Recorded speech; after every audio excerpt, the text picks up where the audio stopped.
Welcome back, wrestling figure peeps. Hope you are well, hope you've had an amazing week. We hope you are set for another storming episode of the UK Wrestling Figure Podcast. As always, my name's Tom Finkill, alongside the figure guru that is Mr. Steve Taylor. Well, I say good morning because we're morning here, but hello around the world, whatever time of day it is. You know what? Two things. You call me the figure guru. Not that I particularly am. I'm just learning, But there's a few things that I know. But there's a few things I need to learn yet. Quite a lot I need to learn because I'm only part way into my figure journey. But something actually that I think we should address that's quite interesting. I wonder if any of our eagle-eyed listeners have picked up on it. The name Finkel. So we're lucky enough, ladies and gentlemen, to have a Finkel presenting this show. Yes, I know. It was always I was always the kid in school that when wrestling was quite popular when we were like 7 and 8, that was like, yeah. That the guy who announces everybody to the ring, yeah, he's my uncle. And just used to take as much as I could from that. Did people actually believe you as well? Oh yeah, absolutely. Well, when you're 7 or 8, it's one of them, innit? Yeah, until your mum calls bullshit, then you're fine. Do you know what? I was listening to Bruce Pritchard a couple of weeks ago, and he was saying that and this is something I find quite interesting. Our listeners might be able to correct me on this, but the Titan Sports employees. So when the company started up, number 1 was Howard Finkel. Number 2 apparently was Steve Taylor. There you go, mate. There you go. Predecessors. That's it. Finkel and Taylor. And I actually Googled Steve Taylor. Apparently now he's one of the top guys at Madison Square Garden. So next time I go to New York, I'm going to try and blag my way in. I'm going to see if I can... Literally just by saying, that's Steve Taylor right here. That's it. So someone might recognise, actually, you don't look anything like Steve Taylor who work here. You might share a name, but I'll or what I might do, pay you up, mate. He's got to be at least 70, hasn't he? I wonder if I phone Titan Towers and ask to speak to Vince and just say, Steve Taylor on the phone, I'd like to speak to Vince. I wonder if actually I'd get through. It was so weird because when I used to do the weirdest little pre-podcast back in the day when it was Real Audio, the People's Real Audio show back in sort of early 2000, we actually rang Titan Towers. And we asked to speak to Vince, and we got put on hold. And it's like, Vince McMahon will be about 15 minutes. Are you all right to hold? I was like, no, we hung up. We were just petrified. Oh, you didn't hang up? So he was going to speak to you? Well, you don't know whether or not he would have done, but he's like, yeah, your hold time's about 15 minutes. And very, very surreal, very weird. But yeah, when you're 15, your bottle, my bottle just went. We were like, oh, no, down, phone down. So yeah, there's another one. Did you tell him what it was about? Did you say, it's Tom and I want to do this? Or did you just ask to speak to him and they put you on hold? Literally just asked to speak to him and they put us on hold, and then a lady came back on and said we'll be about 15 minutes. So that's when the bottle went. Then boom, done. Wow. And then because I had 3 friends with me at the time while we were recording it, they were like, ring back and ask for Shane. I was like, no, we won't be doing this. But that's just the immaturity of being 15 and thinking you can do anything. And literally when something gets offered on a plate to you, you don't know where to turn. And it's like, oh. No way. I might try that now. And I might try it and just say it's Steve Taylor. If they say Steve Taylor from Madison Square Garden, say, yeah, it's me, yeah. And so you just see if they get through, So, I want Vince to come and do me a show after lockdown. Let's see if they'll... Exactly, yeah. Let's see if they'll... Or I might get put through to Bruce or Pat or one of the underlings. But even so, I'll see how far. You might have to sort of notch up on your American accent a little bit, just a little tiny bit. So they might go. Manchester twang doesn't come over. You sound a bit English to be the guy who used to work for our company, who we probably know very, very well, and will spot immediately that it isn't you. So, what have you been up to this week, Tom? Anything figure related? Have you got done any searching, any buying, any? A few little bits, albeit not too much on the wrestling figure front this week. A few little bits with newbies that I've sort of been researching because my little boy Charlie, he's well into collecting now, but he wants a lot of the newer characters. So we've been looking at the releases of the SummerSlam Mattel Elites. So it's the Fiend, Bray Wyatt, and there's a couple of nice, interesting ones in there for the older collectors. People like Ravishing Rick Rude, who's got a Chase variant, which looks really, really cool. Then there's a Miss Elizabeth from the 1988 SummerSlam, where she's in the yellow dress with the removable skirt from the Mega Powers. Yeah, amazing Mega figure. Box. Now, here's something then on the back of that. Do you think, because I thought this was going to happen at the at WrestleMania Access, I say Access, it didn't really happen, did it? But that kind of, they did a figure reveal before WrestleMania, which they usually would do at Access, and they when they put up the SummerSlam Liz, immediately I thought there's going to be a Mega Powers Hogan and a Mega Powers Savage to sort of flank this figure. Well, you'd think so. It'd go hand in hand, wouldn't it? I mean, it's pointless having one half of the set. Absolutely, and it wasn't. I mean, it wasn't there, obviously. But do you think that's because now we've got Hogan back in the figure fold? Do you think that we're going to get? All right, yes, it's going to be yet another Savage, but it's one worth having. I think if it was, if you had Hogan and Savage as the Mega Powers with that SummerSlam Liz, because to have that SummerSlam Liz on its own just seems a little bit odd. We've got two Liz's already, Yes. and one of them in the UK was really readily available. I know that the original one with the white dress was tough to get hold of. In fact, weirdly enough, I got offered one this week, a Lucy one. But I've got the green dress one, which was I think was £7 from B&M. It wasn't B&M actually. Home Bargains had loads of them in. Loads of that particular series, and it's mad because I was doing my research before they actually started appearing at the Entertainer and Home Bargains, and there was Seth Rollins in the set, Elizabeth, and American Alpha, Jason Jordan and Chad Gable, and they were the figures that I was more interested in because I was an NXT guy, so I was collecting NXT figures, and they were the first releases of that particular character in an Elite series with the NXT tag belts. So I spent quite a lot importing those, and about a week and a half after I got them, they started flying up at the Entertainer for a tenner, and you're like, oh no. That's kind of the problem that we've got at the moment because because of how difficult stuff is to get over here, and this is why we're doing this podcast because it's a different market. We listen to other podcasts about figures, and they talk about it because they can literally just go to wherever, Walmart, Target, whatever, and buy these figures. And so because we seem to struggle to get them, and I understand that some of them are exclusives, aren't they? The Anvil is an exclusive, etc. But there's always a big question: are we going to see it? Are we not going to see it? So I think there's almost between some of my friends that I collect alongside, there's almost a twitch of, shall we just get it from ringside? And by the time you're paying, £400,000 shipping and then another £800,000 import charges, you're making a bit of a loss on the figure because, let's face it, collectors do like to collect to make a little bit of money, don't they? Or certainly not necessarily to make money because they don't necessarily want to move them on, but they want to feel, certainly I do, I want to feel as though I've got a little bit of an asset sat on the shelf there. So, I always like to think, well, I've either paid less than what I could move it on for, or at least I'm not being ripped off. Exactly.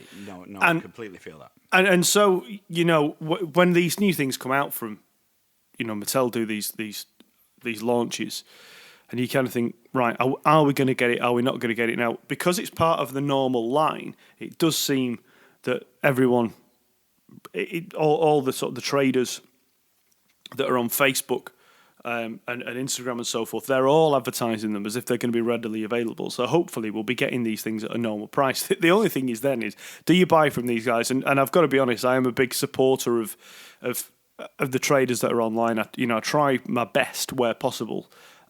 when it makes financial sense to buy from one of the smaller guys rather than go into one of the big stores. But when the big stores are selling them for $7.99, sometimes you got to do what you got to do. Don't It's you? impossible to turn away at that type of price, and you do feel like you're putting back into that particular wrestling figure collecting community by buying from smaller retailers and people that are in house that have done all the hard work for you, and because they've done all the hard work for you in terms of the import costs and customs and everything else that we have to do. I don't mind giving them a little bit extra because everybody's when you're in business to make money. You're not in business to just be everybody's friend.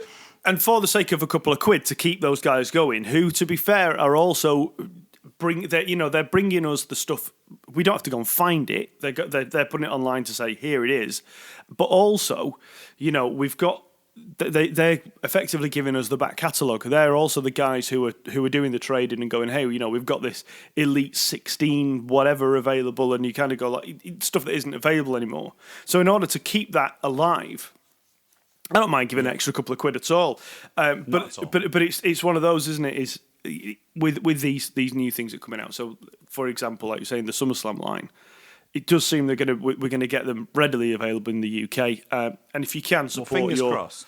Yeah, I think so. Yeah, well, it seems that way. And if you can support the smaller guys, definitely support the smaller guys before we go and give the money to B&M. Even though, like say, it might be a couple of quid cheaper in B&M, but the bigger stores, they're not going to miss it. They're not going to miss it. They're not going to miss it like the smaller guys are. Support the smaller guys.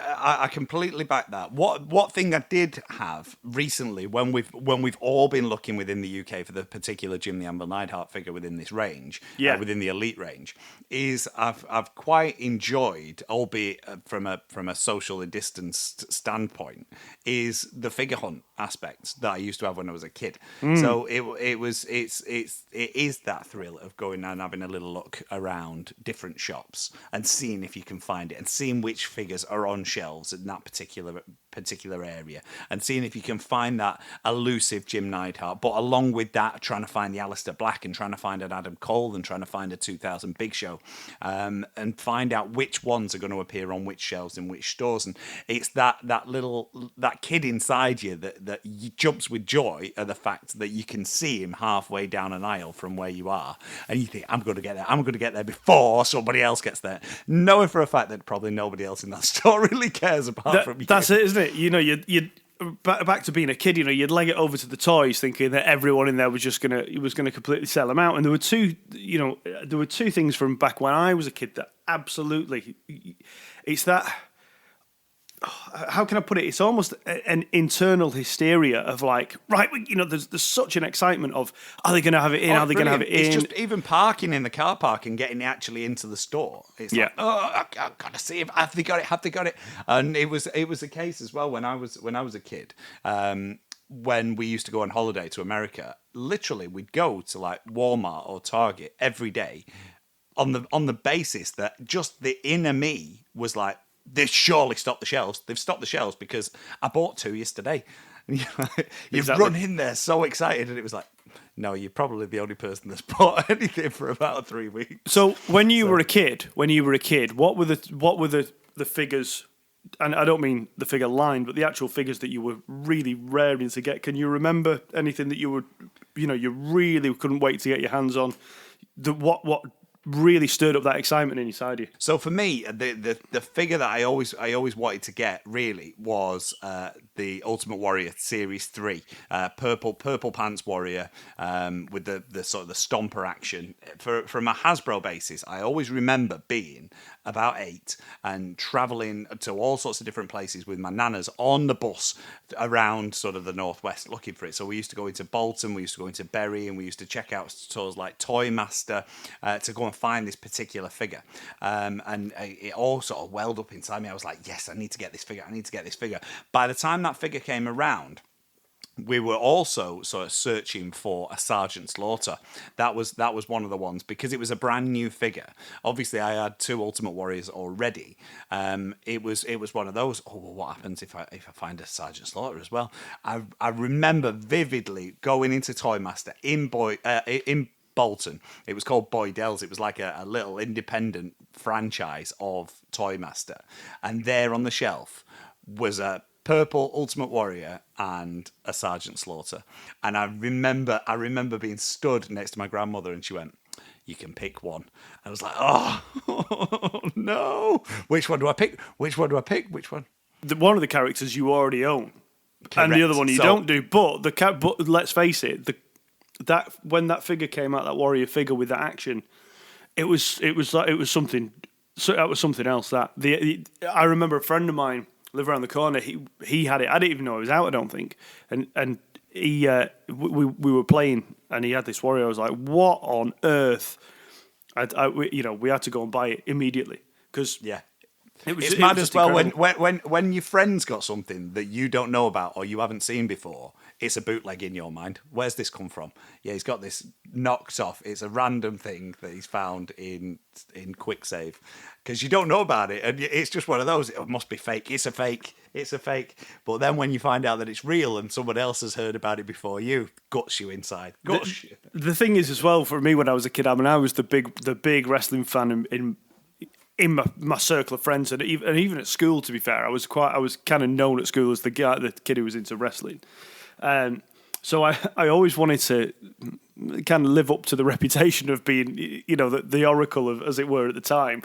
So to be honest, when another kid had a figure I didn't have, I was really peeved. I was like, honestly, it mate, used to burn me inside. You are singing to the choir. Yes, it was exactly the same. So weird, and it was stuff like trading cards as well. Back in the day, in the early '90s, when they did the different, I think it was Topps playing cards, and they had like a blue series, a black series, and then a yellow series. Literally, they were the things that everybody was trading at lunchtime. And if anybody had a card that I didn't have, because I was the wrestling oracle in my school, it was that was it then. That was it. I didn't care what I had to do. That card was coming on with me, whether or not I had to trade it, whether or not it got nicked off someone. Yeah. That was it. It was coming on with me because why should he have it when I know more about wrestling than he does? It's crazy. I'm totally on board. I mean, I didn't really do... I did collect cards, but I didn't collect in the way that I collected figures. I had them. But I didn't... I didn't really, I didn't lose sleep over them. Where figures, not having a figure that was amazing kept me up at night. But I tell you, the two, there were three actually that really, really stick in mind that really used to get me excited when we go to any toy shop, Toys R Us, Toy Master, anywhere. That when I was walking in, even though we weren't necessarily on a figure hunt. Every time I walked in, I was like, I wonder if they're going to have, and there were three of them. Now, one I ended up getting, which was the Demolition 2-pack. When I saw the Demolition 2-pack, I was like, mind blown. Just because of the little mask accessories that didn't exist in the first set. And I was like, that is absolutely unbelievable. Like, really, really, when I knew that we were going to buy them, because that was one of those sets where I knew they existed. I'd seen them on the shelves, and then, didn't quite have the money, and then maybe I'd got 10 out of 10 in my spelling test that week, or it was my birthday. I can't remember what the reason was, but we were, right, come on, we'll take you to Toys R Us, and we'll buy you a set. And I remember going to Toys R Us down at Ancoats in Manchester, and in my head, it's going to be Demolition. It's going to be Demolition. And I walked in, there was Demolition on the shelf. And you know what? For some weird reason, I'm pretty sure that I remember. I know for a fact I didn't, but I'm pretty sure I remember seeing an Axe Smash and Crush 3 set. Maybe that was just my own mind dreaming as a kid. But I could have sworn at some point I saw an Axe Smash and Crush, but obviously I didn't. But yeah, I remember buying that. And the other two that really sort of lit that fire inside me were Dusty Rhodes that I never ever found as a kid, and it was just really bizarre that I never ever saw him. Never saw him. That was a big gutter for me. That's it. I mean, I wonder, and the other thing is, I never knew a kid when I was a kid who had Dusty Rhodes. So I wonder if they were. Did they ever come? Over here? I wonder that. I mean, and that's a question for our listeners, really. Send us a little message, send us a comment in the section on YouTube, or drop us a little email. Did you, as a UK wrestling figure collector back in the day, ever find Dusty Rhodes on the shelf in store in a UK store back in the early 90s. It's something that's always sort of plagued me. I've always wondered about it. Is it something that I missed completely? But yeah, let us know. Let us know. Did you find one? And if you did, I mean, it could be something that you don't even think about, but was it the SummerSlam Heritage card, or was it the SummerSlam Competition card, sorry, or was it the standard card line? Because it was something that I never really looked at. But tracing back through some of the cards that I did have from my original series, none of them were the SummerSlam line. So it'd be interesting to know. That's actually a really interesting point, because when we were talking then about, did the figure hit the shelves in the UK, and I thought, you know what, by the time that figure was released, I'm pretty sure that Dusty was gone, because Dusty's last pay-per-view was Royal Rumble '91, which was pretty much one of my first pay-per-views. I think it actually was my first pay-per-view. So I'm kind of trying to think now. Did they just not bother? Did they short pack it? Did they stop production on it because he'd gone? But then, like you just mentioned, he got a SummerSlam card line also. He was in that. Yeah, so there was two productions of him, and obviously there'll have been foreign cards as well. And now, interestingly enough, I only learnt yesterday that they stopped doing foreign cards on Series 6. So anything after that, the final blue card didn't have a foreign line, so Italian, French, Spanish language line. Everything after that, so yellow cards, red cards, etc., didn't have a foreign worded card. It was only the first sort of 5 or 6 series in the original blue line that did. So yeah, interesting little tidbit there. Indeed, but the thing is, though, with that is I've never even seen on Facebook or on eBay. I've never seen a foreign card Dusty.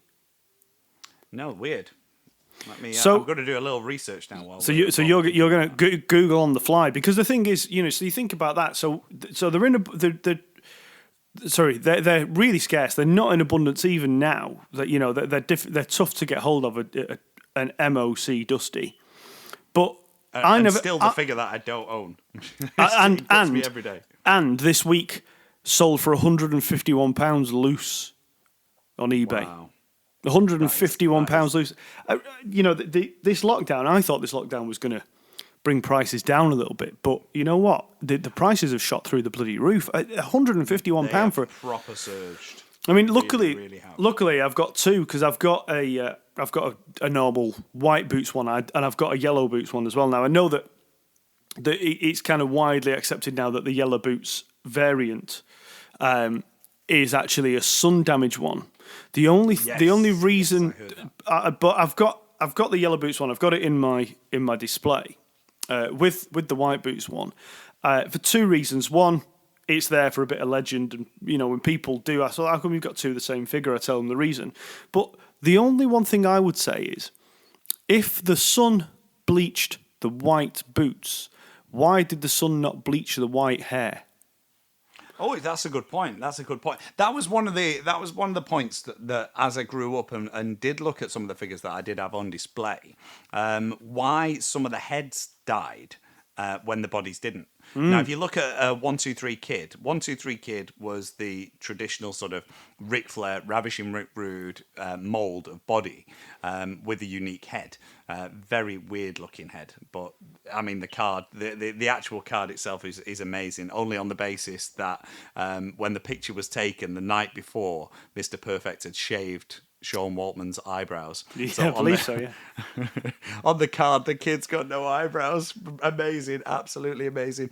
So yeah, it was one of those where the body's perfect and finely coloured, even if you had it on display, but the head has gone very, very like sun damaged, bleached, and looks a completely different set to the body. And the same with that series is the Ludwig Borger, very sort of sun damaged head, but fine body. So I don't know what they were utilising within the actual chemicals that they used to make the resin, make the plastics, that made different parts susceptible to bleaching than others. I don't know.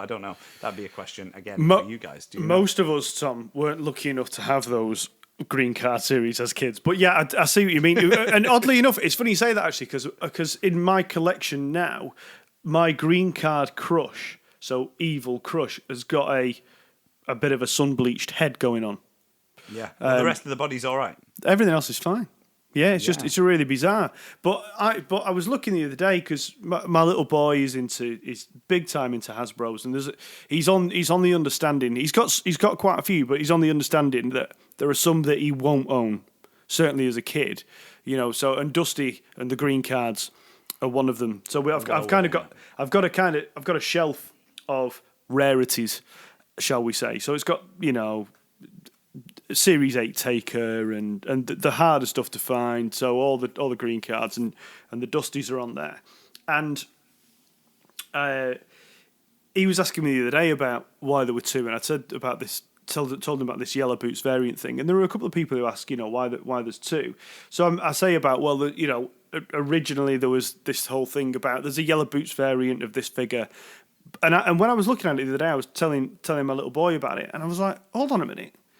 The hair is absolutely bright white on a Dusty, as per the boots. So why have the boots gone yellow and the hair hasn't even moved? Is it a different paint? Is it wrong to say that it's a? Is it wrong to say that it's a sun bleach? Is it a factory error with the paint? Now, if it's a factory error with the paint, then that brings you back then to the collectible side of it. If there's absolutely. If there's something different that you've got that nobody else has got, yes, that makes a massive difference. Exactly. So there is a. I also collect guitars to a degree. Obviously they're harder to collect in terms of they're a lot more expensive and nowhere really to store shed loads of them. But Gibson, who are a guitar maker, they did it's quite a few years ago. They did basically a run of Les Pauls that were blue, and then once they'd finished the run, these are just standard off-the-shelf mass production guitars. Once they'd finished the blue run, they were going to do a red run on the same conveyor belt, apparently. Okay. And when they changed the paint, whoever was in charge of changing the paint didn't clean the nozzle properly on the spray gun. This is so the legend, quote unquote, says. So the first few off this red run actually came out purple. Oh wow! And so they're really hard to find. Really hard to find, yeah. And like when I first got into collecting guitars, there's a mate of mine who's a bit of a guitar guru, and he basically said, "Look, if he told me a list of things that were knocking about at the time that were, if you can get your hands on this or this or this or this is the kind of thing that's going to appreciate in value." And one of them was one of these purple Les Pauls, because it's not even a proper purple. You can see where it's been a case of someone has actually messed up here with a red and purple. Exactly. A red and but their mess up is a monetary gain for somebody down the line. That's it. They'll probably got taken into the office and a right sort of rollicking. But somewhere down the line, someone's earned a pretty penny off that mistake. Well, that's it, and because the thing is, actually, generally with the guitar side of things, they don't release them, so they wouldn't actually put them out as as an actual. As part of the line, they wouldn't say, we've got 20 purple ones of varying shades of purple. They'd have probably gone out of the factory as a second, if at all, as a sale. So quite often might get reused, or they might get incinerated. But generally, maybe what's happened is a couple of people have taken them out of the skip and done it that way. So that's why they're so ridiculously hard to find. So I'm wondering if the Dusty thing is a similar kind of, is it a factory error rather than a sun damage thing? It could be. It could well be a little factory error. Again, if anybody is knowledgeable on that aspect, we'd love to hear from you. While we're on the Dusty Rhodes figure, actually, just doing a little bit of research, I can't actually find a foreign card Dusty on the basis. I mean, you look at it and it's very easy to spot the wording on the actual action that the figure's doing, albeit his is called the Dustbuster, so it's not as if it could be translated in many different ways. It'd probably just be the dustbuster, but the actual wording around the top of that particular circle would be different as well, and the wording on the back would be different. But having a look there, I can't find any foreign card Dusties, so it could just be that it was originally released in the first line and then it was released as the SummerSlam card as well. The other thing as well that sort of bugs me about that Dusty Rhodes figure, albeit I don't have it and I need it before my life expires, is the fact that he doesn't. It hasn't molded on, but his wrist tape isn't painted. So it's just the flesh-coloured wrist tape. So they could have used anything. He's had polka dot, he's had black, he's had yellow, he's had a black and yellow stripes, but nothing. It's just flesh-coloured.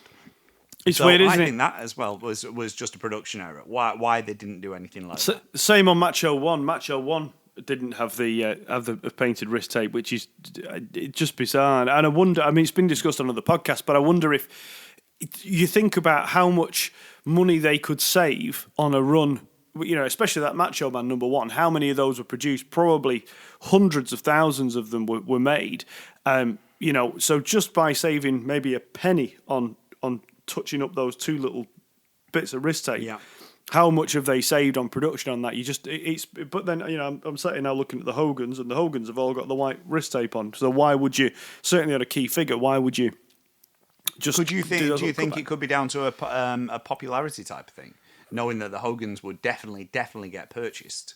I would have thought that I would have thought that Macho Man would also definitely get purchased. You know, I think so. That's if it was just Dusty that didn't have it and everyone else did, then I would have thought, oh, actually, yeah, you know, maybe they're thinking, well, Dusty's maybe a B character rather than a B character, albeit an A in our hearts. A B character that has probably been released by the time that his figure gets released. Yeah. Yeah, it could be. That's food for thought. It does feel wrong though saying Dusty's a B character, because obviously he was very much an A character over at the WCW. And you know what? To me, back in the day, watching, you know, I think back to WrestleMania 6 and you know and Royal Rumble 91 when he came out with Dustin. You know, for me, he was absolutely an A character, and he was, you know, he was great in the ring in terms of his persona. His charisma was just phenomenal. You know, and I mean, he wasn't exactly a body guy, was he? But whatever. Not at all. But I think that difference made a big impact.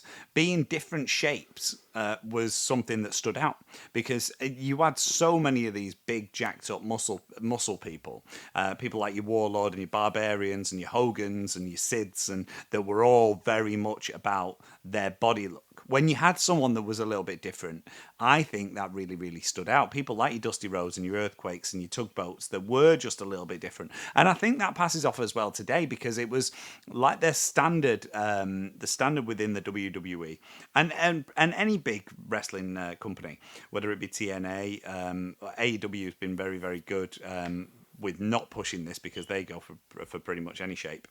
But everybody looked like a creator wrestler. Everybody had this cut physique, trimmed, ripped, all fitted very well into the same mold, and you don't know whether or not you hired them so to save on the toy production costs. They could all have the same bodies.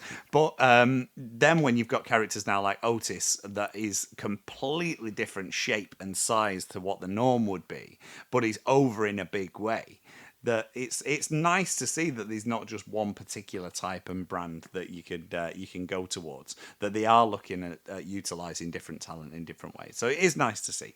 But going back to what we were saying about the Dusty figure, yeah, the wrist tape really got me, but I like the way that figure was molded. And as the line got on a little bit, I love the way that on the different body shapes that we had the Earthquake and the Typhoon come completely different. When they had the movable leg action, I loved that as a kid, because you could do the Earthquake splash. Yeah, fantastic. I thought that was amazing, and the articulation on the legs really sort of, as I purged from there, so I found it's like, oh, the legs move as well. In the next series, all the legs are going to move, and obviously they didn't. But it was weird how that in that particular line why the legs moved. What was the actual action for that? It's quite obvious, isn't it? It's quite obvious with the Hasbros when they gave up on on putting the effort in. I think probably after that sort of, I think once we get past the original blue card set, we're just now reusing figures a lot of the time. We're just reusing body molds, and it's just heads. We just change the heads. The heads are interchangeable. We'll sculpt a head. That's it. Everything will just go on another figure set. Because I don't think anything past that came out new. No, I mean, I was have a little scan while we're going through. I was really surprised, and maybe this was strategic, but I was really surprised that Skinner got that Ultimate Warrior action. Because that Ultimate Warrior action with the in terms of Ultimate Warrior 3 was such a cool action that to put it on Skinner, who is, let's face it, he's a proper D character, real D character. Exactly. What a figure that I really needed as a kid. Absolutely. I mean, and that's the thing. I think. I don't get me wrong. Even now, I want to see these figures the characters that we didn't see much as kids. You know what I mean? That we never really got our hands on. Barbarian or anything like that. And so when Skinner came along, and even when Virgil came along and stuff, I was really happy to have those in the set because you needed those sort of undercard guys. But I just wonder if they made, because when you actually look at Skinner, it's a good looking toy. So I wonder if they thought, well, I'll tell you what, we'll put it into this particular mold because if anything, it'll just sell because it's cool. They obviously didn't have that idea with the Virgil figure, but no, horrendous. But looking through the line, I mean, the only other one that they utilised that particular mold with was a lot further down the line. It was the dark blue card Giant Gonzalez. Yeah. That was the only other one. So they were the only 3 figures that they used that mold on. Well, weirdly enough, I mean, it's a different. I mean, obviously they are different molds. They've had to remold Skinner because he's got his clothes on, but the Giant Gonzalez one is quite a bit taller than the rest of them. So they've not just literally stuck the head on a different body. They've banged that figure on. Yeah, they've gone to some trouble to remold the figure, or certainly to extend it and add some bits on. So I mean, probably that wasn't that hard to do, I suppose. But other than that, I mean, where else, if you were going to put that particular mold, that Warrior 3 mold, onto another figure, which other figure would you have put it onto? So something that already exists in the line. Something that already exists in the line that I put that Warrior mold on. Yeah. You know what? I would have thought, seeing as he's had pretty much every other type of mold, I think they'd have used it on a Hogan down the line. Just to have one of each. So obviously you had the first one, which was the Gorilla Press action. Then you had the Bear Hug action, which was the first and only time that they ever used that particular action. Yeah. And I love that. I love that action on the basis that you could utilize your figures to do like body slams with. He didn't just have to bear hug them. You could set it up in a way that it looks like he's going in for a body slam, which I thought was fantastic. Yeah, I used to use it as a pose down at the end, so that figure would come in. Yeah, there you go. Hogan must pose at the end. That's the one. Yeah, absolutely. Then they came with the Hulkaplex, which was another one of my favourite actions. I really loved that. And then they did him with the Power of the Punch, the Hulkster Slam action, which is weird because looking at these cards now, it's called the Hulkster Slam, but I've no idea why it's called the Hulkster Slam. Yeah, there's no slam involved. Exactly, it's bizarre. It's just a big punch. It's so weird. And incidentally, from that line, the Series 5 line, the IRS is called the Write-Off Slam, and again, it's not a slam. No, it's all. The Macho Man's, which is the matchup. My favourite Savage figure was the one with his cowboy hat and the vibrant colours. That's called the Savage Slam. So weird because that's a jumping action. So very, very. Yeah, I mean they were just. I think someone in the toy department, in the WWF department, should say at Hasbro there, whoever was in charge of naming these things, probably I think they got a bit lazy at some point, didn't they? Really did. We'll just call it anything because you see that I think the one thing they missed with the Hogans, just going on to that, when you mentioned it before about the legs moving, it's absolutely bananas in my view that there was no Hogan where you could move the legs so you could do a proper leg drop. You could do a leg drop. Yeah. Yeah, exactly. Very, very odd why they didn't do that. But it's whether or not that particular mold that they had for the Bam Bam Biglows and the earthquakes and the typhoons was just made on the basis that it was a heavier set body that they needed some kind of articulation to get around it. Maybe because the frame was a little bit big, to have set legs wouldn't have worked properly. Maybe, but you see, Hogan, you know, the Hogan Series 5, so the one without the shirt on, that was out. I'm pretty sure, and I've not got the list in front of me, but that was out after the Earthquake and Typhoon set. Was that not Series 3, Earthquake and Typhoon?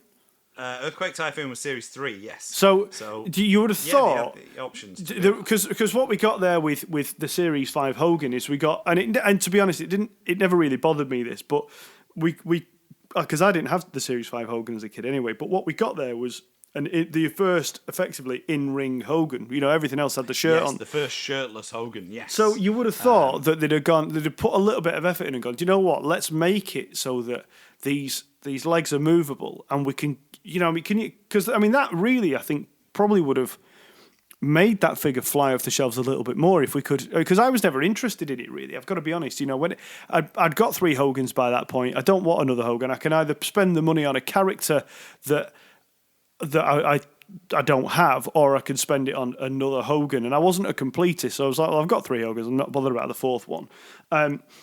But I think that if I could have done a leg drop with a shirtless Hogan, so it was definitely an in-ring thing with the finisher, that would have been a game changer for me. You know, so I think there's certain things that they completely missed on,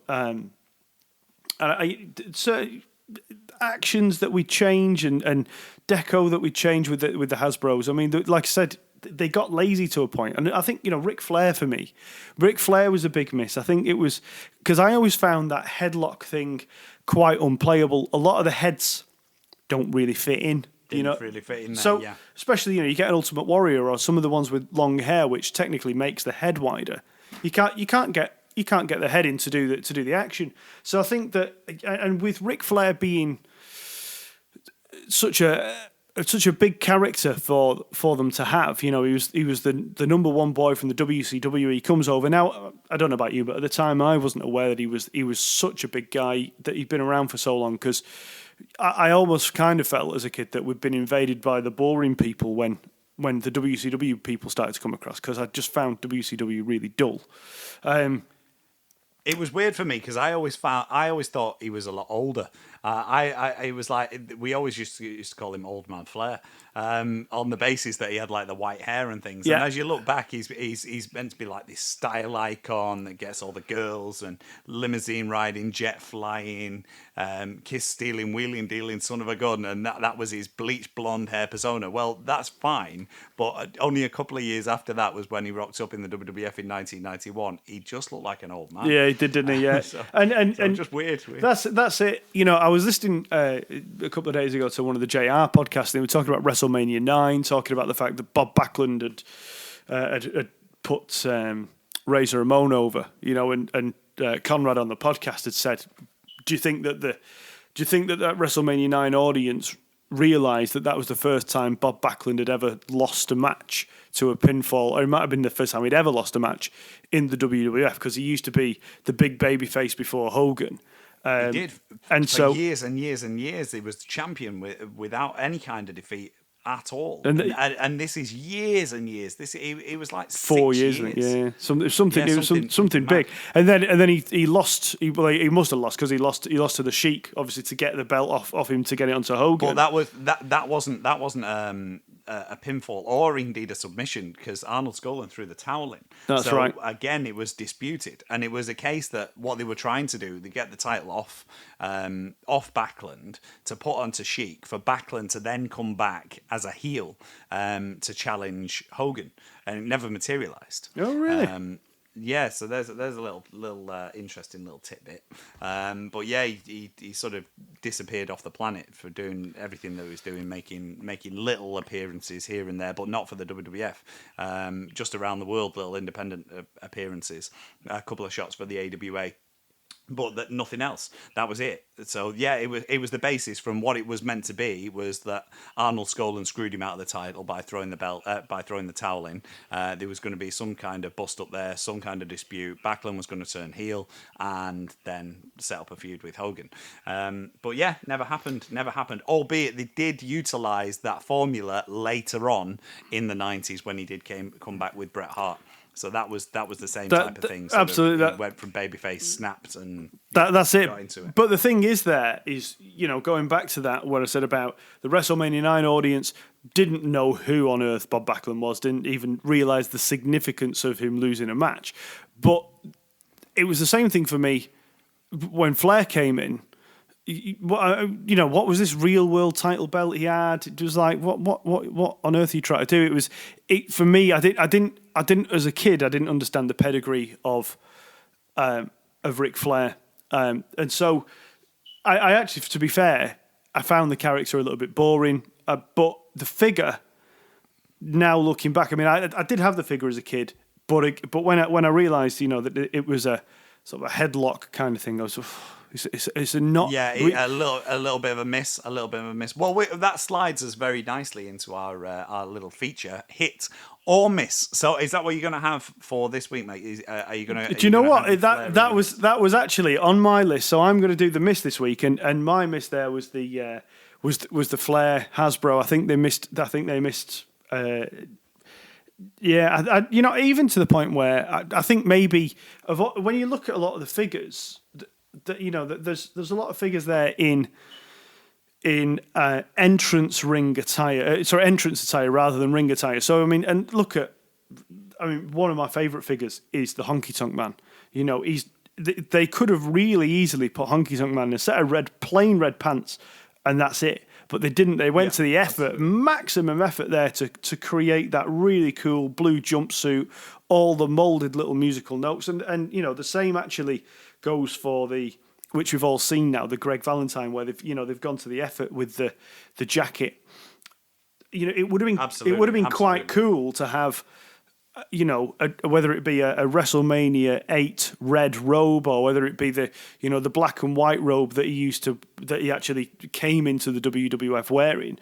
If we'd have had something along those lines from Flair, I think that could have been one of the top figures in terms of aesthetics. Maybe with that Honky Tonk Man wind up punch, he could have done something like that. A really playable figure, look really cool, but instead, some red trunks on a Rick Rude body, couldn't really use it.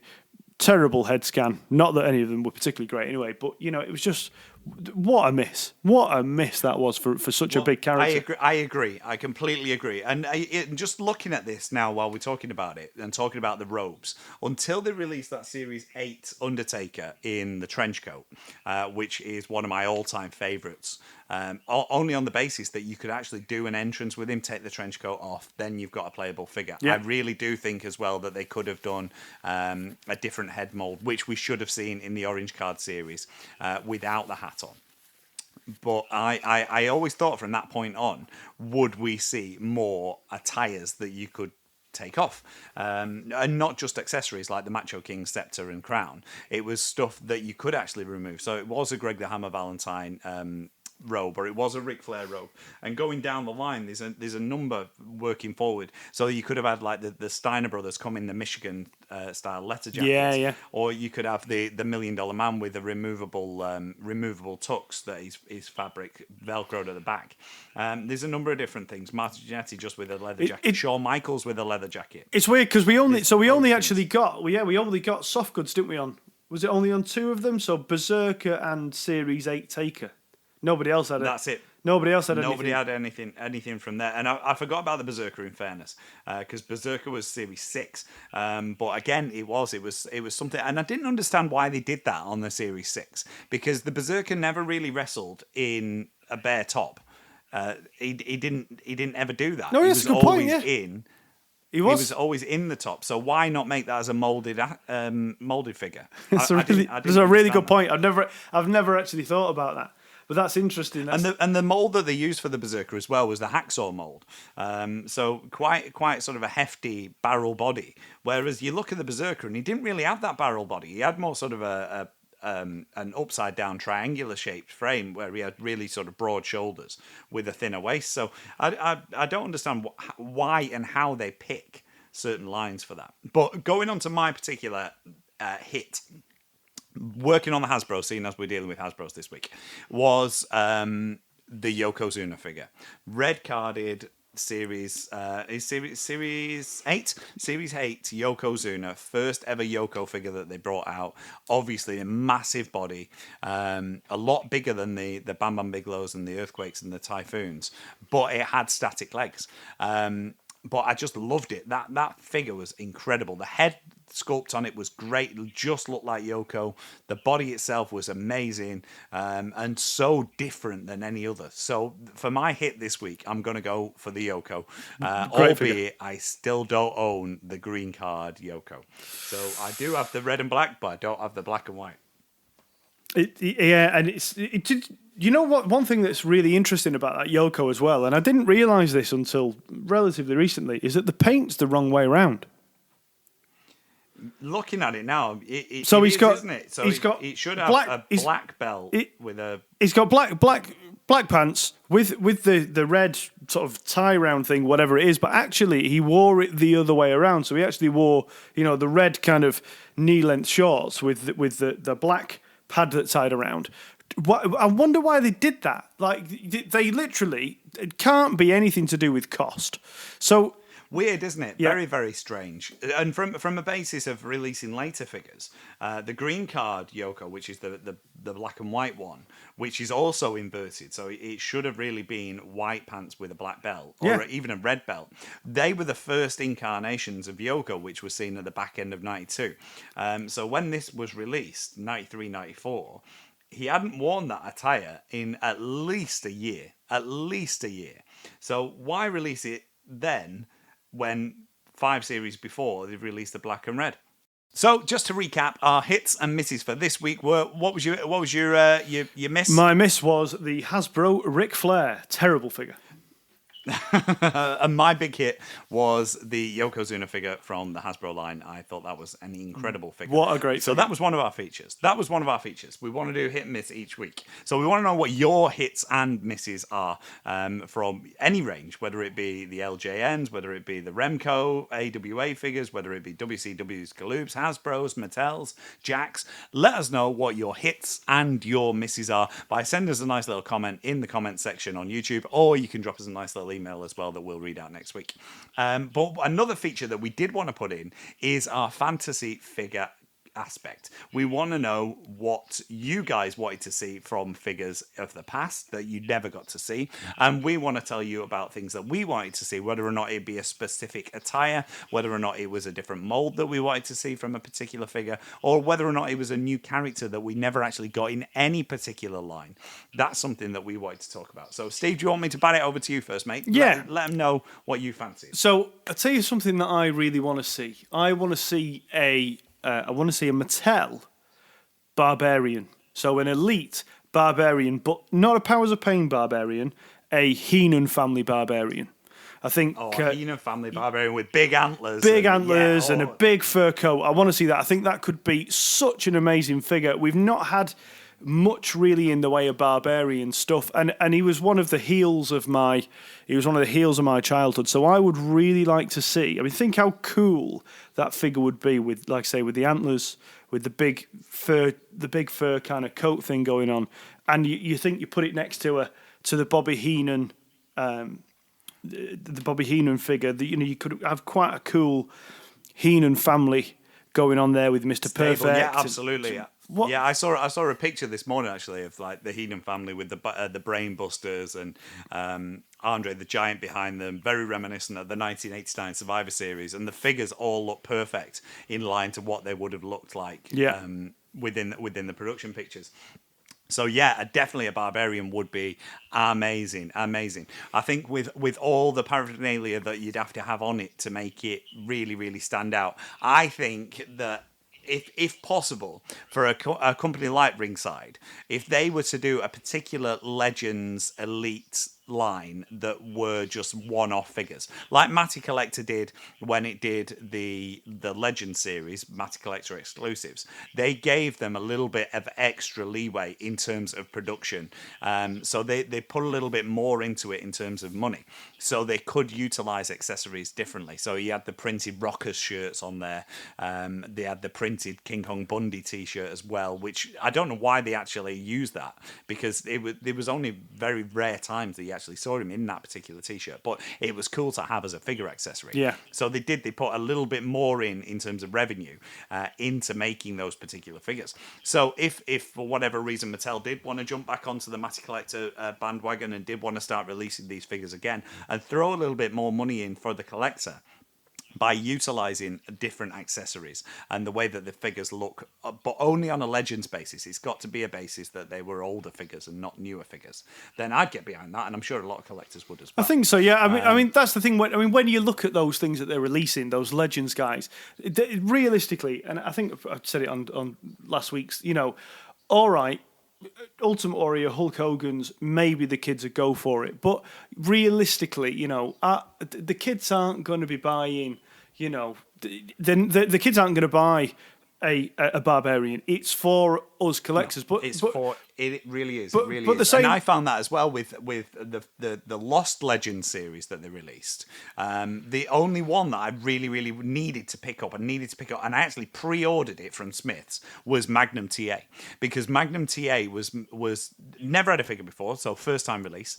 It was meant to be included within the Legends Series 7 when that was meant to be released, and never did, never materialised. Just missed the cut when it came to the fan picks for the Matty Collector range, and was an already pre-made figure. So they'd already done the mold for it, they'd already done all the aesthetics to make it look awesome. So it was one of those where I need this figure, and literally you could walk into any Smith's and there'd be at least a dozen on the shelves, because no kid knew who Magnum TA. But that's it, and this is the thing where charge a little bit more for it and give us what we want in terms of, like, for example, I'm just looking at the shelf now.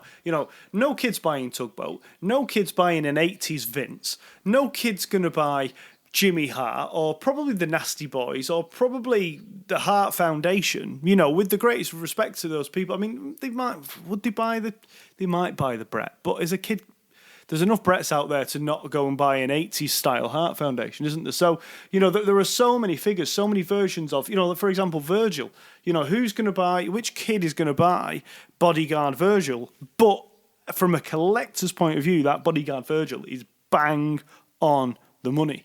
So give us the guys in the Legends guys in the proper attire, charge us an extra $5 to put those antlers and the fur coat or whatever it might cost to get that onto the Barbarian, and let's put those classic 80s 90s characters on our shelves, because it's only the collectors that are going to buy those things anyway. So charge us a little bit more and deliver them properly.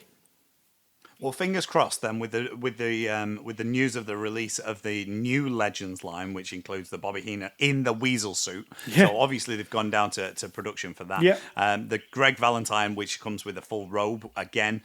Nice little injection of money to make sure that we get that, and the Razor Ramon as well. That looks fab in the blue attire. And albeit we should have had Sting, that would have been cool. But now they've started releasing those again exclusively at Target in America, which is gutting for us UK fans. Absolutely. Hopefully we'll see something down the line with the Barbarian. That would be great. For me, it was the Hasbro, and I always wanted a Haku from the 1992 Royal Rumble in the floral type pants. Yeah.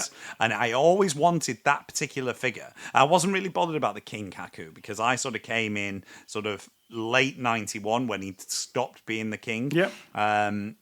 I wanted that figure because I always used to play out the Rumble 92 with all my figures, because the Rumble 92, and I watched it this week with Charlie. Charlie wasn't feeling very well. Sent him up to bed. He asked me which Rumble I should watch, what Rumble he should watch. Instantly told him 92, told him to listen to the commentary and watch all the matches, and he loved it. He absolutely loved it. He watched it from start to finish, and he loved it. But I love the way that it started with Million Dollar Man, British Bulldog had those two figures. Ric Flair had that figure. Shawn Michaels had that figure. But then it came that it was Haku. And I never had that Haku. And now it could be that if it was Nikolai Volkov that came out fifth, I would feel more inclined to have a Hasbro Nikolai Volkov. But because Haku was the first one that came down that I didn't have and you couldn't get, that was the one that I wanted. Because it stopped play. It stopped my play then. Because I didn't have that Haku figure, I couldn't complete the Royal Rumble 92. So yeah, that was the one for me. That was the one. And in terms of an actual mold, I think I'd have had a jumping mold. I was just, you took the words out of my mouth. I think Haku as a jumper would have been absolutely perfect. And again, it goes back to that sort of B-list or C-list even guys who just needed to be there. You know, Barbarian for me was one. Haku was another one. You know, those kind of guys should have had the figures, and you would have been quite happy to have Haku basically as, you know, right, mould the head, slap it on anything else, and the jumper would have been perfect, as you said, and away you go. You know, you actually, the thing is as well, it would have been perfect on the mould of Jimmy Snuka with the bare feet, bang on the bang on the Haku head and paint the pants on, and away you go. Kids would have bought it. It was relevant to the time, and why it didn't happen, why things like that didn't happen, I've got absolutely no idea. But yeah, I completely agree. Haku should have definitely had a Hasbro figure. In fact, I think we've only had a classic superstars of Haku, haven't we? We haven't had it. We've only ever had a classic Superstars Haku. Now, did they release two of those? Was he released in two different lines? Because I think, he was released as a Haku, King Haku, and he was released as men. He was, yeah. So yeah, we did eventually get two Hakus, but that was it. So we never actually had a Mattel version of him, which would be awesome. Again, if Mattel, if you are listening to our nice little podcast, do one with the painted pants. Make an 8-year-old child that's in a me very, very happy. So yeah, that's my one. That was the fantasy figure that I always wanted, was the floral pants Royal Rumble 1992. Haku. That's what we want. That's the way. So, fantasy figures of the week: a Royal Rumble 92 Hasbro Haku, which I completely agree with, and of course a Mattel Elite Legends Barbarian. So that pretty much brings us nicely around to our 1 hour time limit, roughly, that we're trying to stick to, which is a great thing. So next week, join us for a review of the toys that made us. We've got, both Tom and I have got some views on toys that made us the wrestling figure version. So we've decided next week just to do a bit of a toys that made us review, and we'll obviously be keeping our segments in there. We'll be adding another new segment as well. So join us for the Hit and Miss, the Fantasy Fig, and another new segment. But Tom, have you got anything else you'd like to add to this week's amazing show? Well, what I want to know is about you, our listeners. I want to know which are your favourite ever figures. I want to know what you thought the production company, whether it be a Hasbro or an LJN or a Jax or a Mattel, were completely let us down on. What did they let us down on in any particular figure? I want to know what your favourites are and what your worst figures are. So let us know. I want to hear back from you. So drop us a nice little message in the bottom YouTube comments link. Send us a nice little email. Touch base with us. It's all about communication, guys. Let us know what you're thinking of the show. Let us know what you want to change, what you want to see differently, what you'd like from the show. Do you like the fact that we're just two northern Manchester boys chatting about old school wrestling figures? Do you want to see anything differently? Let us know. It's all about the feedback, and we want to make this for you guys, our UK wrestling figure collectors.